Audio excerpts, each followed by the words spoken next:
Previously on Modular. Bradley got a message from a dapper Gwen, leading him to get a sweet, magical tattoo.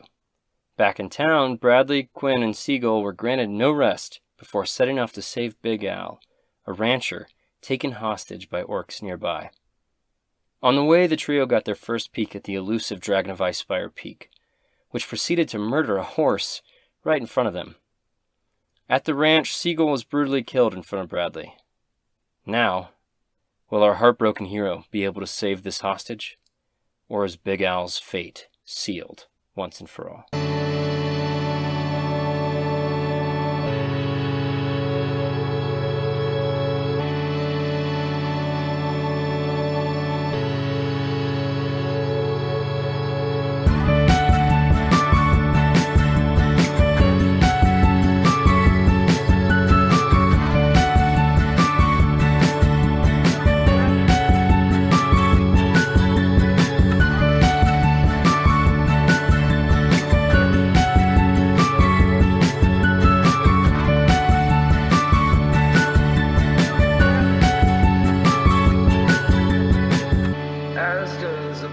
Hello, And welcome. my name is Luke Job, My name is Thorin George, and this is Modular.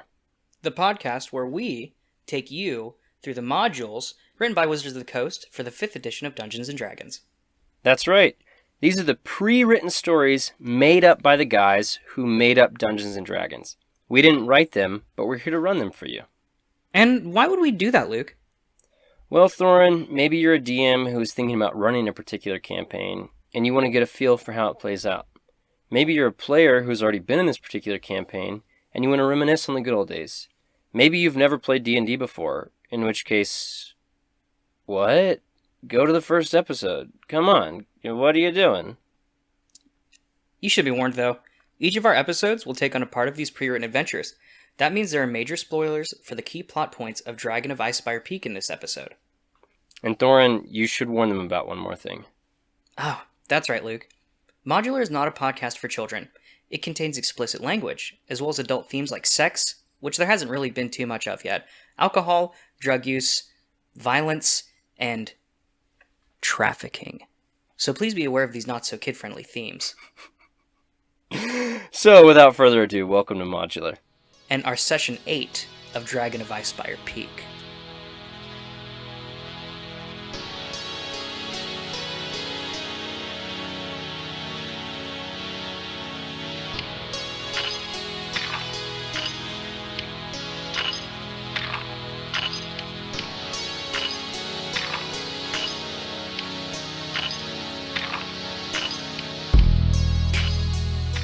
The axe flashes so quickly, one solid motion, and this orc just throws it, and it sinks into the wall. Fuck, I'm so tired. I am so tired of doing this shit. I'm not some stereotype. People are so racist against orcs. What the fuck is this? No, I didn't want to kill this guy. I don't want your gold. Okay, I don't want anything. I honestly, I shouldn't be forgiven for anything I've done. I mean, I killed one of his ranch hands. Big Al's kind of on the ground.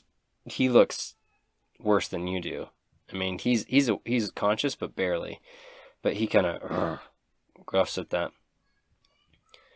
It's just like you're born into a family, you're stuck doing these same things, but we had it good, we weren't hurting anybody in the mountains. That fucking dragon Cryovane came in. I saw him eat my mom, okay? Like, listen, there's a cult, all right, and they worship Talos, evil god of storms. They tried to recruit us when we left, and of course we didn't want to do that because we're not crazy religious zealots, but there were still some bad guys that I was running with. Some reavers, some murderers. They're bad guys, and they are at the Shrine of Savras. All right, and I feel bad selling them out, but they're not going to stop. I mean, the cult's bad. They're bad too. It's not like one wrong makes another wrong a right, right? Like, surely there's a more succinct way to say that, but whoever you are, okay, you seem heroic.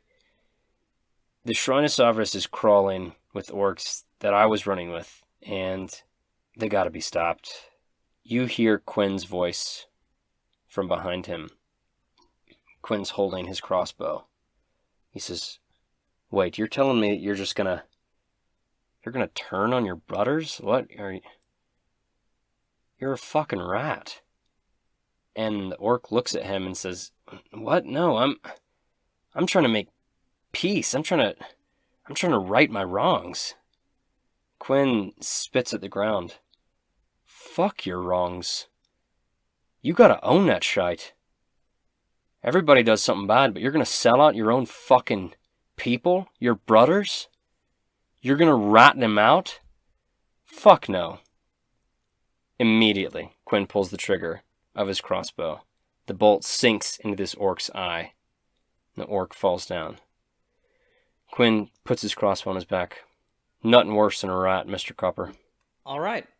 Let's get Big Al untied here. Quinn undoes his ropes, takes out the gag. Big Al looks at him and says, "Picking up my fucking gold, by the way." "Yeah, you get your gold Okay, back." good. Big Al looks at him. "You did the right thing, son. That man needed to pay. That orc needed to pay. He killed one of my ranch hands. He beat me bloody. That was justice." Quinn nods. What? I mean, I didn't... No.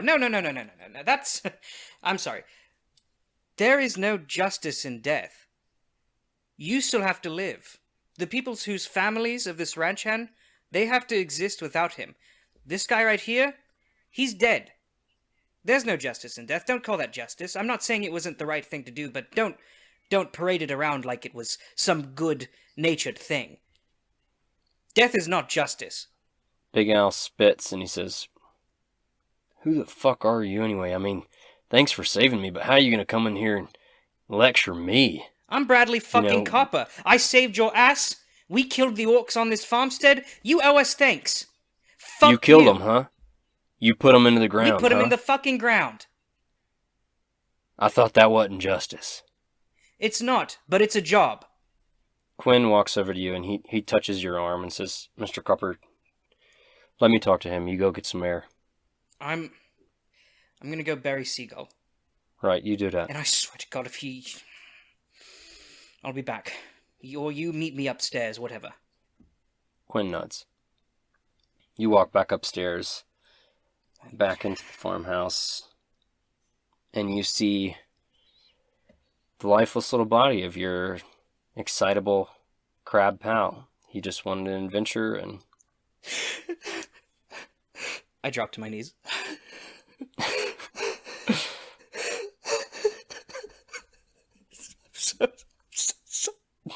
I'm so sorry, Seagull. I didn't mean for this to happen.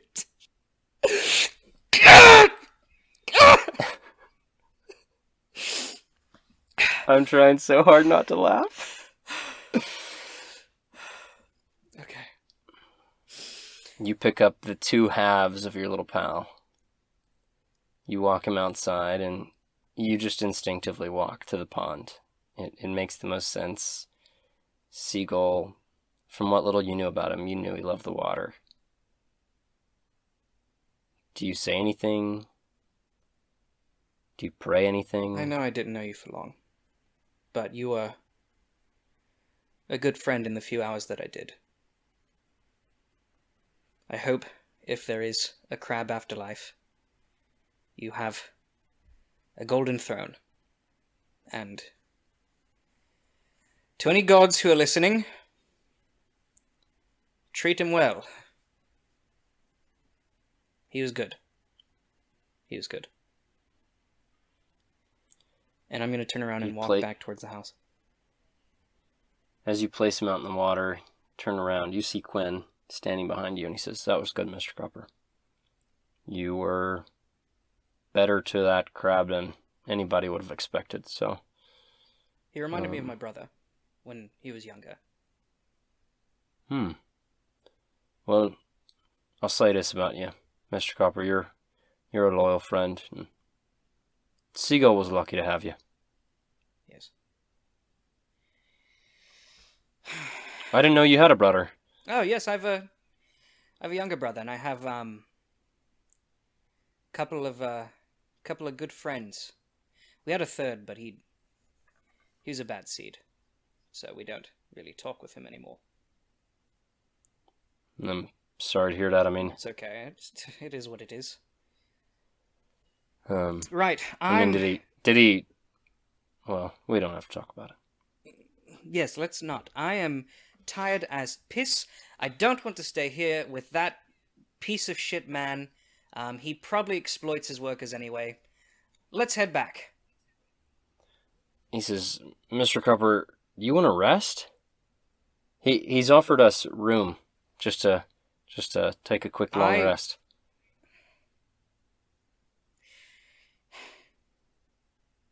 I do not accept his room. I'll continue marching ahead. I will leave my horse here. You catch up with me. Mr. Copper, with all due respect, you are my boss, but I'm not going to follow that order. I'll be coming with you. Suit yourself. The two of you hop back on your horse. I spit towards the farmhouse. The two of you ride in silence. It's probably the longest silence the two of you have shared. Quinn has a way about him that he could, talk a train off its tracks, but right now, there's no need to do that. You meander back into town.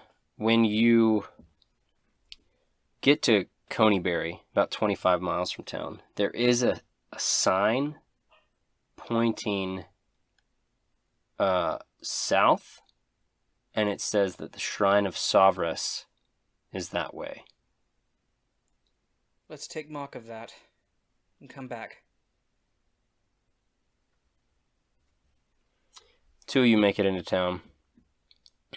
Inverna sees you as you enter and harbins with her, and he says, Sheriff Nightbreeze caught me up to date. Did you save Big Al? I mean, is he okay? He's alive. Well, that's good work then, the orcs are dead. Mr. Copper. Thanks he says, to myself and Quinn here. And if you don't mind, I do not want to speak. I just want to go to bed right now. He says, well, I have a reward for you. Can it wait until tomorrow, if you don't mind? Yes, of course. Inverna just kind of watches you silently, and as you start to walk off, she grabs your hand. She says, I can tell that did a number on you, Bradley. Good work out there. Thank you, Inverna. Now, if you'll excuse me, I don't mean to be rude, but I am very tired right now. She tips her hat.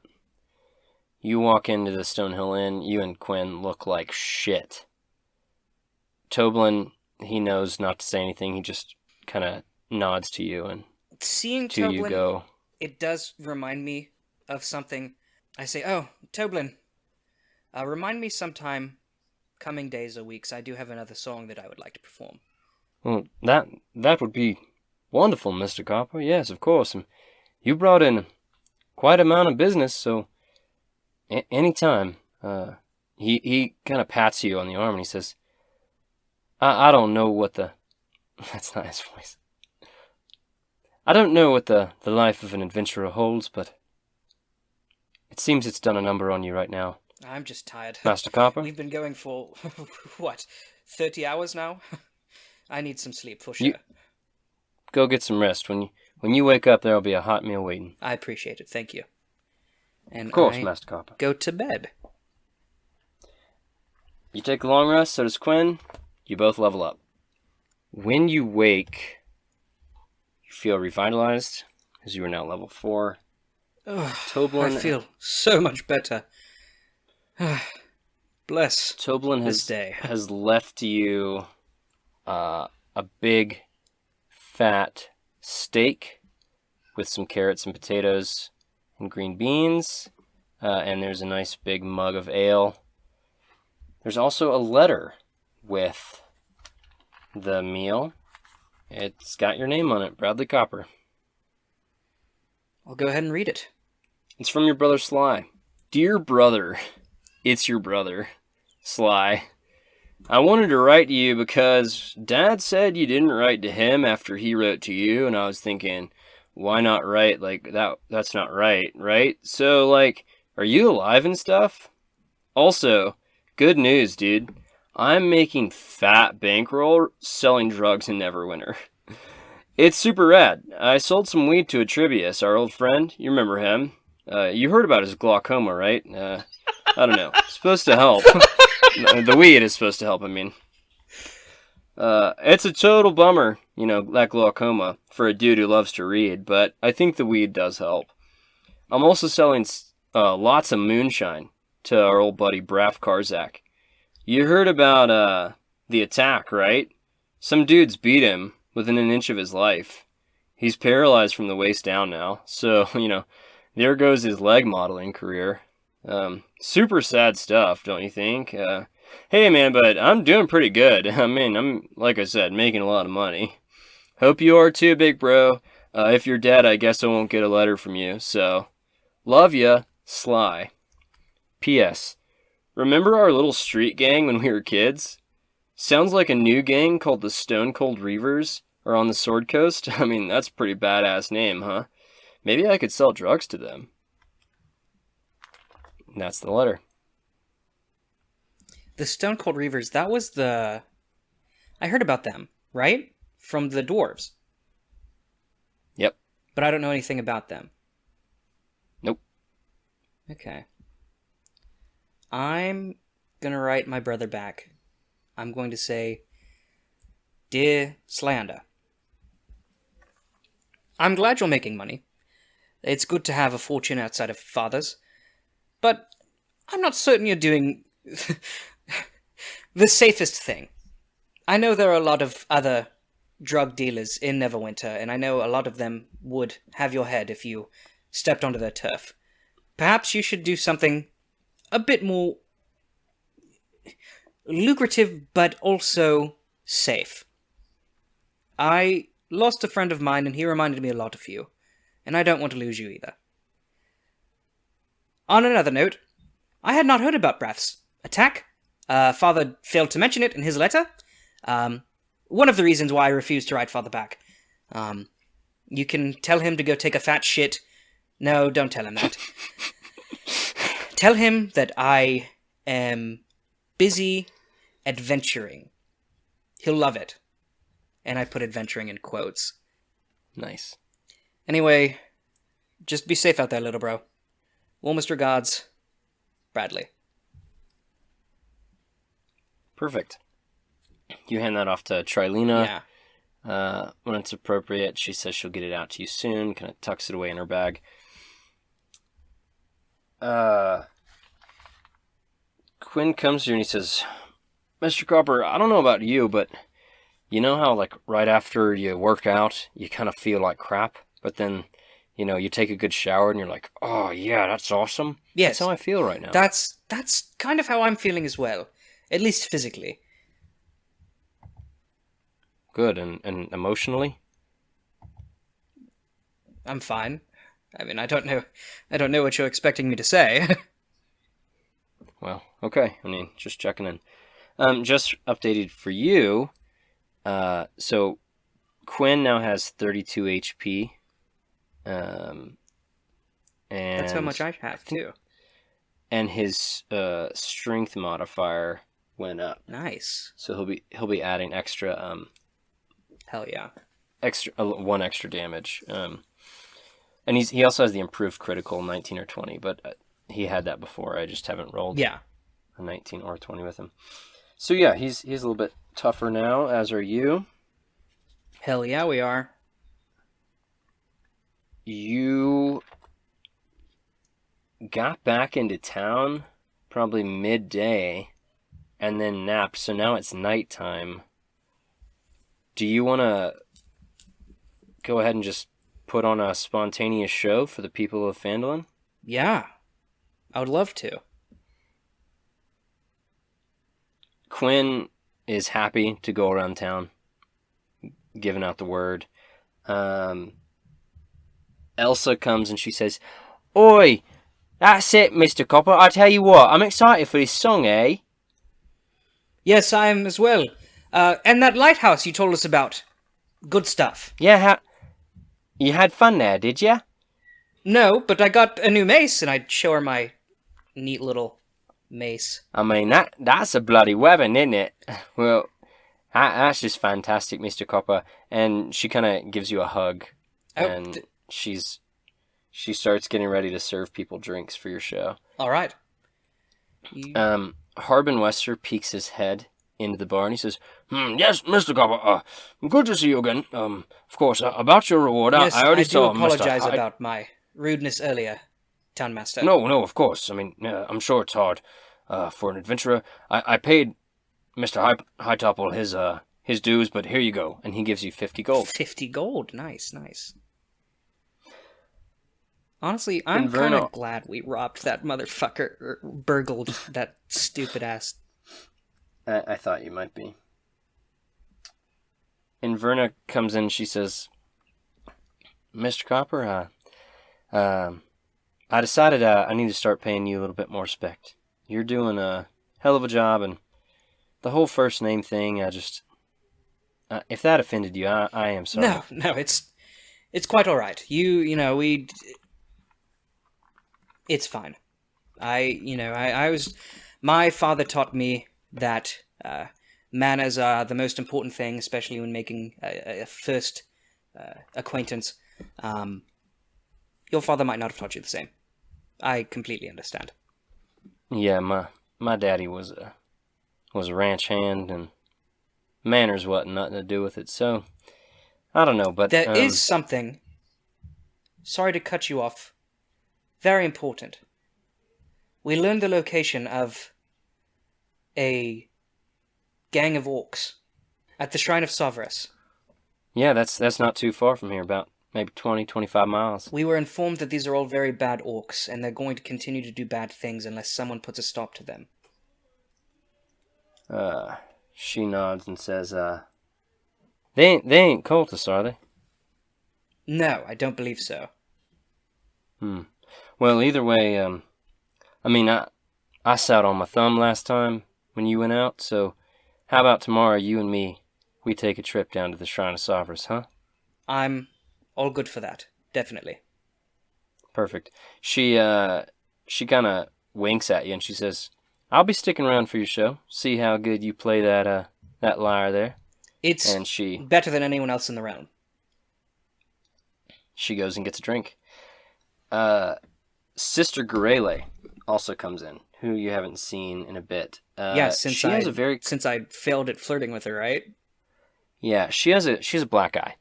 She's a black eye? She says... I walk up to her and I say, "Sister Garele, who did this to you?" She smiles and she says, yes, Master Copper, it's a pleasure to see you. I wanted to come by your show and support you because I heard that you made a donation to my shrine, and I'm very pleased to hear that." That doesn't answer my question. What's up with the black eye? She leans in, she puts her arm around your back, and, gives you a kind of intimate hug, puts her lips right to your ear, and whispers so softly no one can hear it but you, "We should have a talk later." I hug her back, and I say, "All right.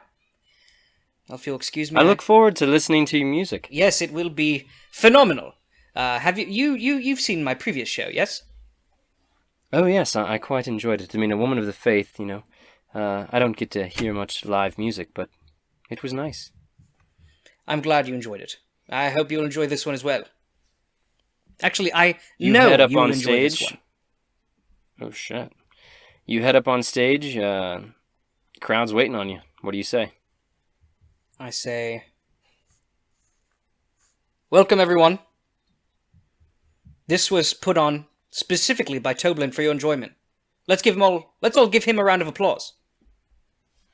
Crowd goes wild, and Toblin just waves and he says, "We all know they're here for you, Master Copper, so please enjoy the show." Then I begin playing.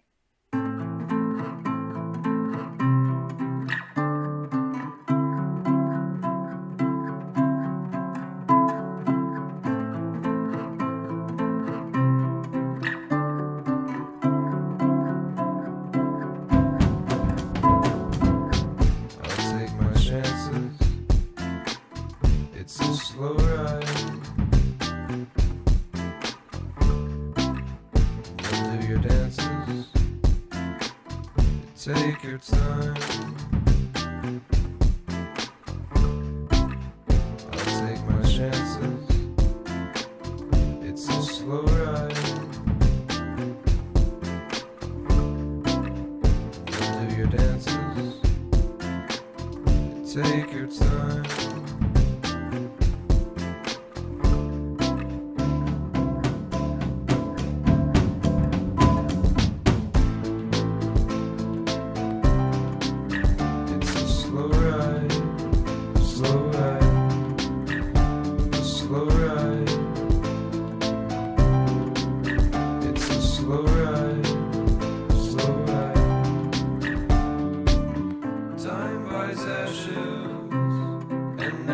Make clouds. The fine game of nil-ends, one seldom allowed. Slow ride on and take it on too. Slow ride on and take it on too.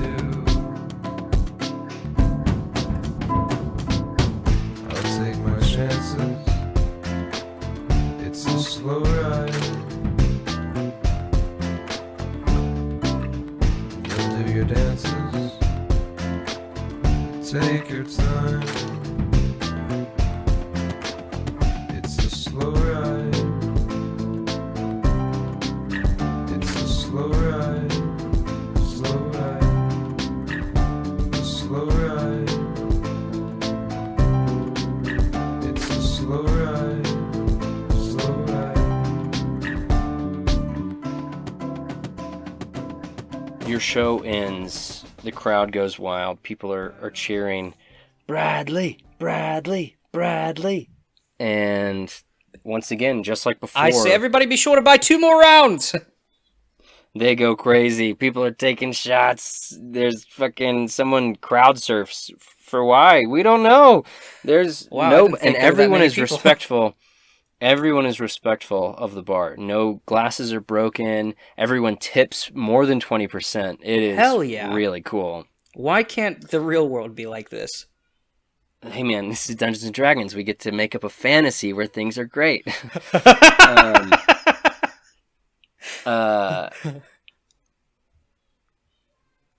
The crowd, everybody wants to talk to you. It's once again, it's the highest high. You more than anything want to be loved. You want to be a hero. You want to help people and make people feel happy, and that's what you're doing. And even though you present this whole, "I'm just here to make money," you project an idea of yourself that you aren't. And in this moment, it's the real you. It's the you saying, "Wow, these people just love my music," and you're ecstatic. Everybody wants to talk to you. As the crowd dies down, Inverna leaves, and Toblin starts closing up shop for the night. He says to Sister Greyley, "Sister, I must ask you, if you're not staying, you don't have to go home, but you can't stay here." And Sister Greyley kind of looks at you. Oh, yes, I do have... I have business with the good sister. If you'll follow me, Sister Greyley.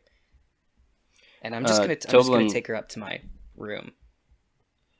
Toblin kind of looks at Quinn, and Quinn kind of looks at Toblin, and they're like, "Huh?" Oh, what's going on there? She comes up to your room and closes the door, and she says, Bradley, I need to speak to you about something quite serious. You asked why I got this black eye. Well, I'm not just a holy woman. I am a spy with the organization called the Harpers. Maybe you've heard of them. I have heard of them. They were instrumental in taking down Tiamat, yes? Yes. They are, for all intents and purposes, the greatest force of good within Faerun. So why do they have you down here in Phandalin? Phandalin's a new town. It's up and coming, and it could help quite a lot. The Lord's Alliance hasn't gotten its greedy teeth into it yet. The Zentarum, I know, is trying. But more than anything, the Harpers routing off of information. And when you came into town, I needed information on you to know if you were actually good for our little hamlet or not. And you present yourself as this, working man. You're just here to make a penny. But I know you don't need the money. But regardless of that, maybe you are here just to make your own fortune. Either way, I went to Neverwinter just to do some harmless digging on you, and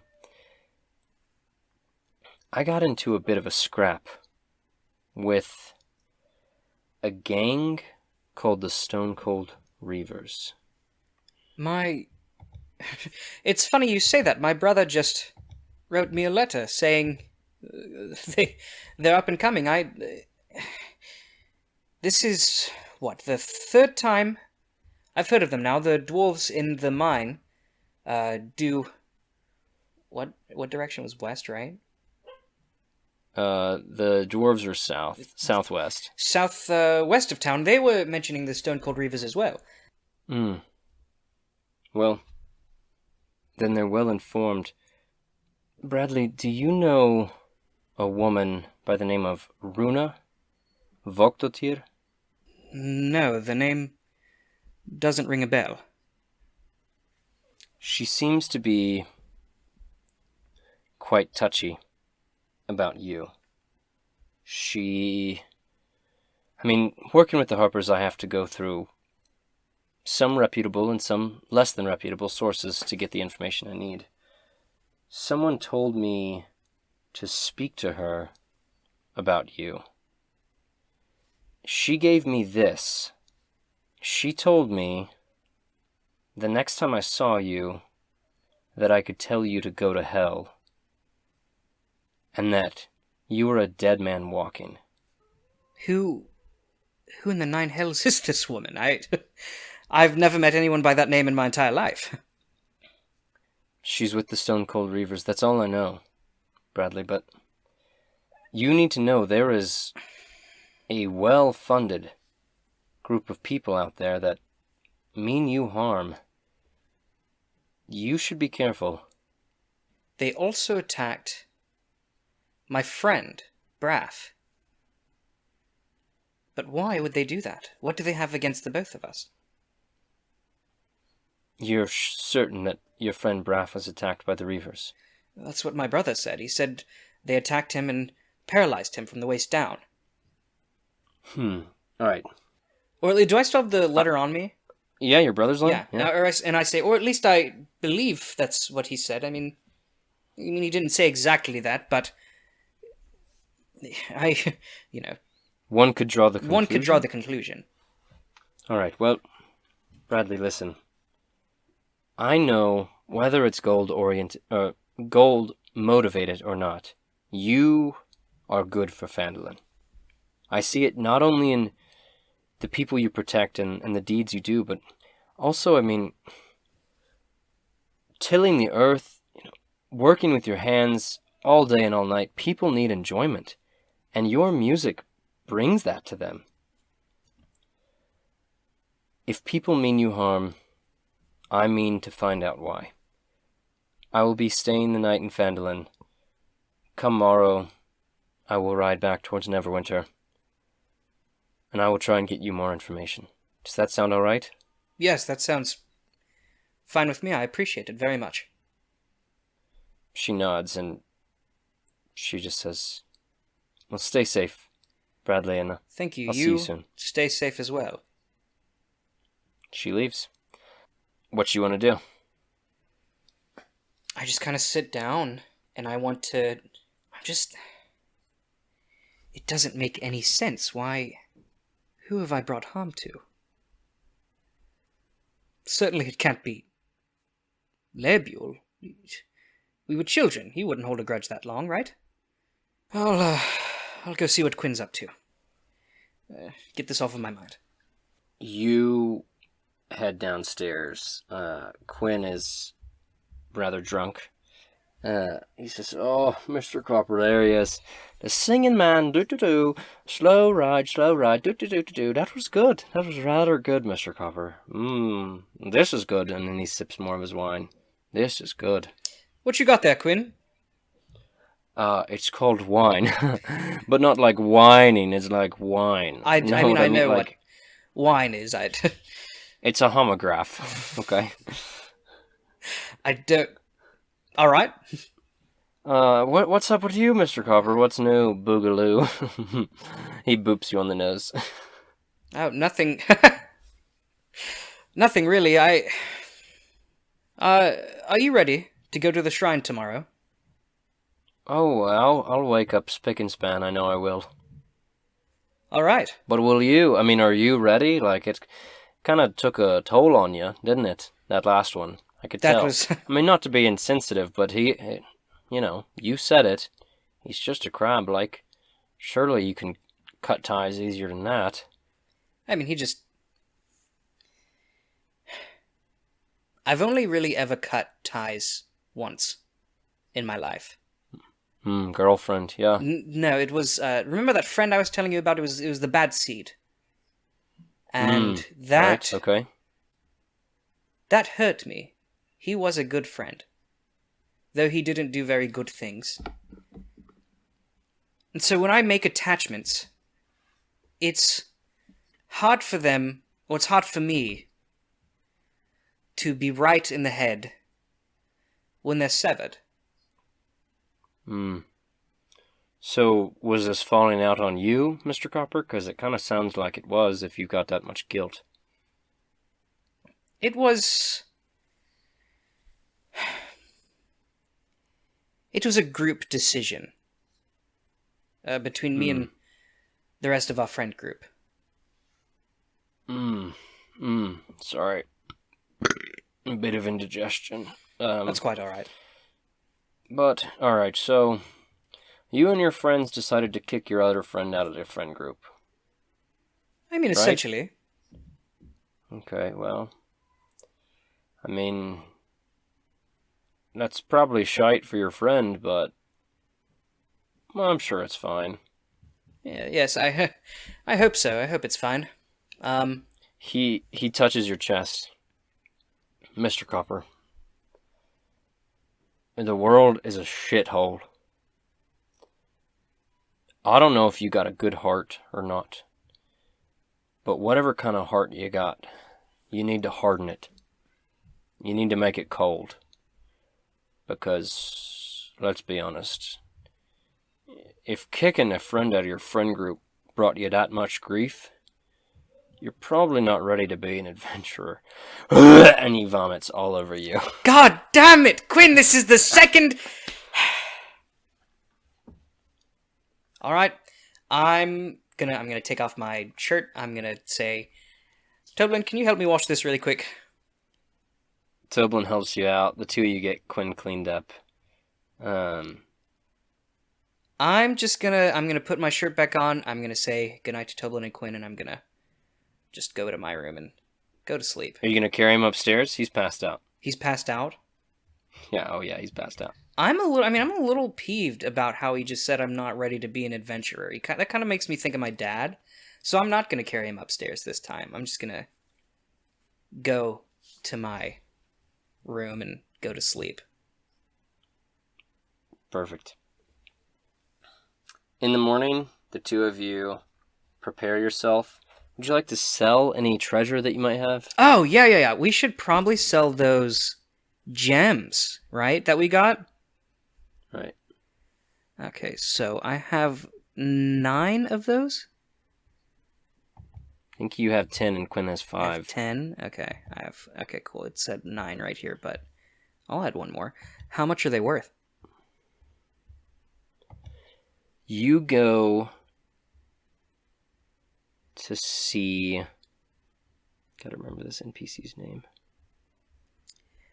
And then I also... You go see Barthen at Barthen's Provisions. Okay.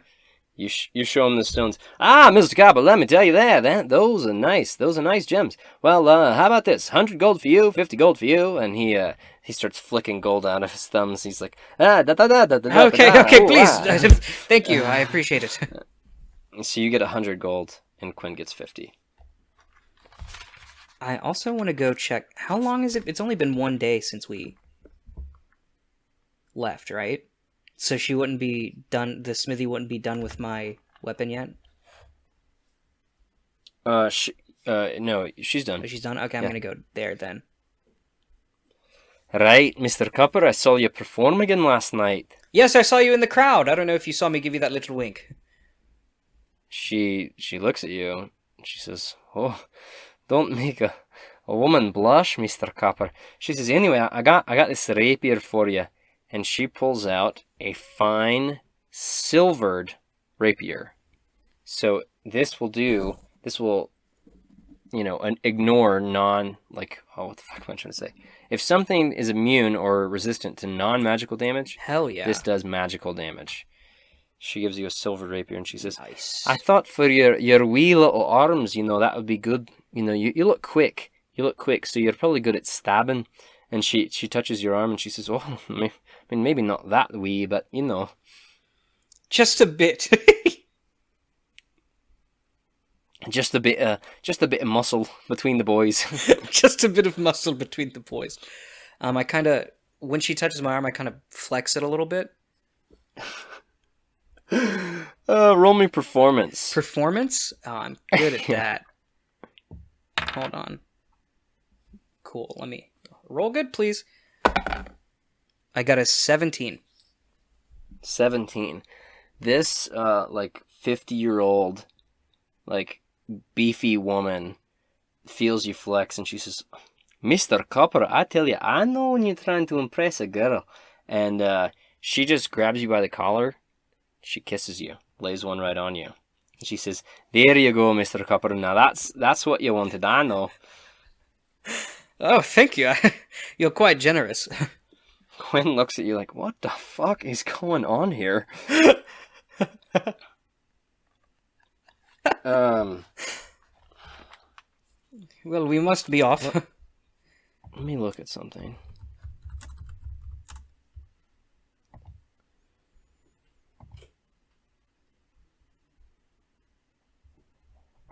Let's see.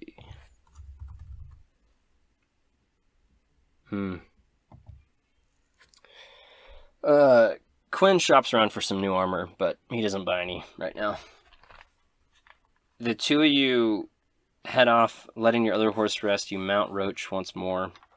He said, Mr. Copper, you gonna name your horse or not? I'm still working on it. Righto. All Actually, right, I'm going to name it Seagull. In remembrance of our dear friend, who is departed from us. Quinn nods and says, that's a kind tribute. Alright, should we, here, you stay here with Roach and I'll go get Inverna. Inverna? Yeah. Okay. You go find her, and Inverna is saddled up. She has a long sword on her hip. She has a light crossbow on her back. She says, alright, Mr. Copper, you ready to go fuck some bitches up? Oh, I'm more than ready. Believe me.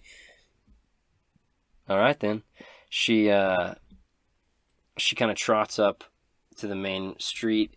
You get on your horse. She looks back at you and she says, Let's see if you can keep up. And she, yeah, rides off. Go ahead and make me an animal handling check. Okay. If you want to try and catch her. 13.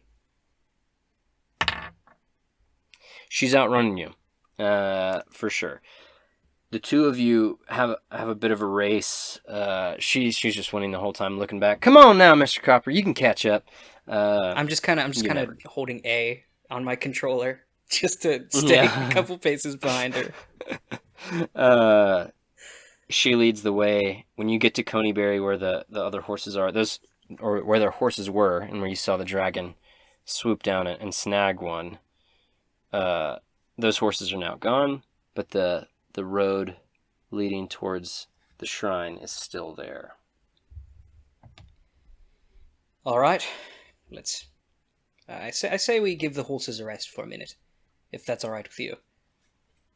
Going on foot makes perfect sense to me.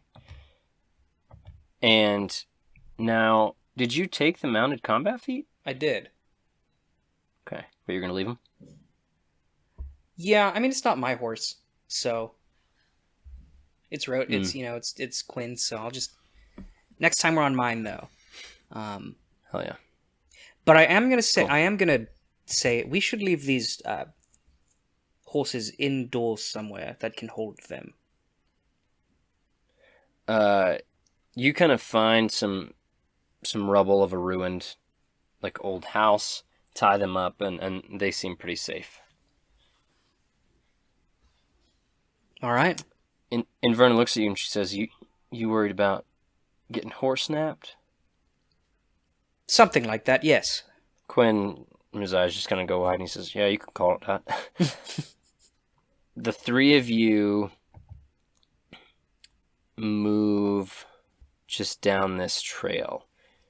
You walk for a few miles, probably around noon, and eventually you spy a ruin. A ruin stands in the middle of a vast field north of the rocky foothills of the Sword Mountains. An old stone temple with a belfry jutting from its peaked roof is enclosed by stone walls, many sections of which have collapsed. The trail ends at a crumbling gatehouse, the doors to which were sundered long ago. 3 of the 4 towers that once stood at the corners of the outer walls have collapsed. Only the northeast tower remains, and a guard stands atop it. I need you to make me a stealth check. Stealth. All right, Quinn, disadvantaged, rolls a 19. Disadvantage. Hell yeah. I got a 7. And Inverna got a 7. Quinn, in his heavy chainmail, manages to leap behind a bush. The two of you, just so slow, and you know that you're immediately spotted by a guard. Doesn't matter what you want to do, because in a moment you hear a "oh" as a war horn is blown. It sounds just like that. It's kind of a weak war horn. Okay. Inverna pulls her sword. She's got it two-handed, so she's got lower AC than Quinn and will do more damage. She says, "Anybody want to try and flank, or are we just rushing in here like a goddamn battlefield?" I say we rush in. All right. The 3 of you assemble like the tiniest squad of Avengers and start moving. Start moving towards this ruined shrine, and out emerges an ogre with a great club. It just says, "You look tasty." Roll initiative. 7. Verna got a 19. Quinn got a 16. Ogre got a 9. This orc comes bumbling towards you, and Verna sheathes longsword, pulls out light crossbow, fires, hits, deals 10 points of damage to this thing. Shunts into its shoulder. Quinn rushes up to it and he says, now this kind of gets my blood boiling fighting something this fucking huge. And he just starts punching into its shin. It could literally just lift its leg and he would go flying like 50 feet. Quinn also deals... He actually deals 11 points of damage. Oh, shit. He smacks into this thing. And it is your turn. So I'm going to try once again to use my wizard's cap. So Okay. I'm going to make an Arcana check. And for Arcana, I get a +2. A natural 20. Nice. Whatever cantrip you want to cast, you can cast. I'm going to cast Firebolt. So let me see if that Okay. hits. 19 plus Yep. whatever. 1d10 fire damage. 1d10 fire damage, baby! Oh, whoops. That's 9 damage. Okay. This fire explodes on this thing's chest. You three just did a lot of damage very quickly. It yells, "Urgh! Not nice, not nice!" And it swings its great club And then as down. as a bonus Ooh. action, Mm-hmm. I want to give Inverna. I say, Inverna, you've got this. And I give her Bardic Inspiration. Also, shouldn't the ogre have gone before me? No, it rolled worse than you. Oh, okay. If I said it rolled better, it didn't. Inverna looks at you and says, What the hell? I know I've got this. You give her Bardic Inspiration. Now this ogre swings down at Quinn. Hits him. Quinn takes 13 points of damage. This thing smashes into him. He kind of crumples. Oh, God. All right, it is big. It is big. It's Inverna's turn. She opens fire again. Hits 10 more damage. This thing already looks worse for wear. And Quinn says, Mr. Copper, I don't know if I can crush it, because this guy's probably got a big cock, but I'm going to try and smack it. And he's going to try and speed bag where he thinks this dangling dick might be. Jesus Christ. He hits. He deals 8. He deals 8 points of damage. As he smacks this thing, it cries out in pain, and it is your turn, Bradley. I'm going to pull out my new rapier. And I'm Okay. going to go and I'm going to attempt to stab this dude with Okay. it. 18 to hit. That hits. 3 damage. What's your dexterity bonus? It's a +2. You rolled a 1? Yeah. Rough. You poke this thing in its toe, and it says, No, not nice, not nice. And it's going to swing its great club at you. 17 hits. You take 14 points of damage as this thing cracks into your side, kind of spinning you. Inverna says, Gods be damned. Mr. Copper, you do got some balls on you. And she shoots right at this thing's face. It's a hit.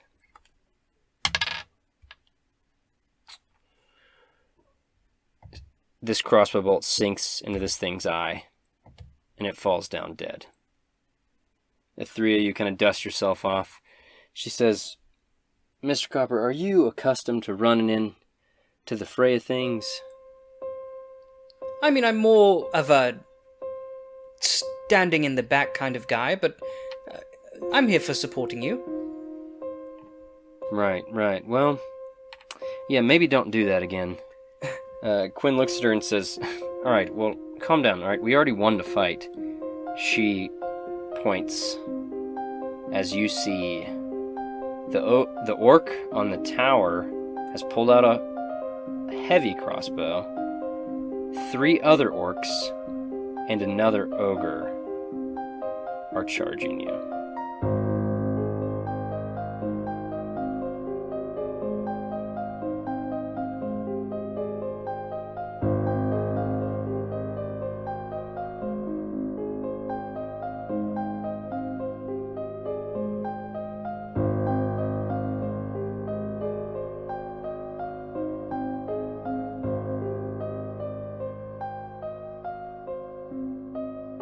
Modular is Thorin George as Bradley Copper, and Luke Job as our DM.